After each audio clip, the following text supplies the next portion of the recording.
నమస్తే and welcome to hit TV. Bheemili YCP అభ్యర్థి అవంతి శ్రీనివాస్ ఎన్నికల ప్రచారంలో దూసుకుపోతున్నారు. ఈ క్రమంలో టీడీపీ అధినేత చంద్రబాబుపై మండిపడ్డారు.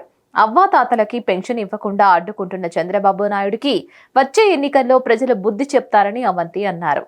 ఇక ముసల వాళ్ల ఉసురు ఖచ్చితంగా చంద్రబాబుకు తగులుతుందని అవంతి పేర్కొన్నారు. భీమిలి నియోజకవర్గంలో పలు ప్రాంతాల్లో ఎన్నికల ప్రచారం ఉధృతంగా కొనసాగుతుంది.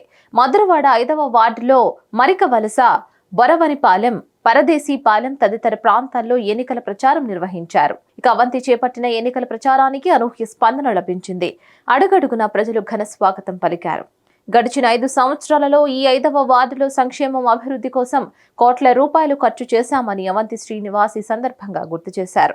ఎలాంటి వివక్షత లేకుండా కులమతాలకు అతీతంగా సంక్షేమాన్ని అందజేశామని అవంతి తెలిపారు. రానున్న ఎన్నికల్లో భీమిలిలో అత్యధిక మెజార్టీతో గెలిచి వైసీపీ జెండా ఎగరవేస్తానని అవంతి ధీమా వ్యక్తం చేశారు. రానున్న ఎన్నికలలో ఎమ్మెల్యేగా అవంతి శ్రీనివాస్ ను, ఎంపీగా బొత్స ఝాన్సీని గెలిపించాలని కోరారు. ఫ్యాన్ గుర్తుపై ఓటు వేసి ఇద్దరిని అత్యధిక మెజార్టీతో గెలిపించాలని అభ్యర్థించారు. ఈ కార్యక్రమంలో రాష్ట్ర సంయుక్త కార్యదర్శి పోతిన హనుమంతరావు, పోతిన సురేష్ తదితరులు పాల్గొన్నారు. మరిన్ని అప్డేట్స్ కోసం కీప్ వాచింగ్ హిట్ టీవీ.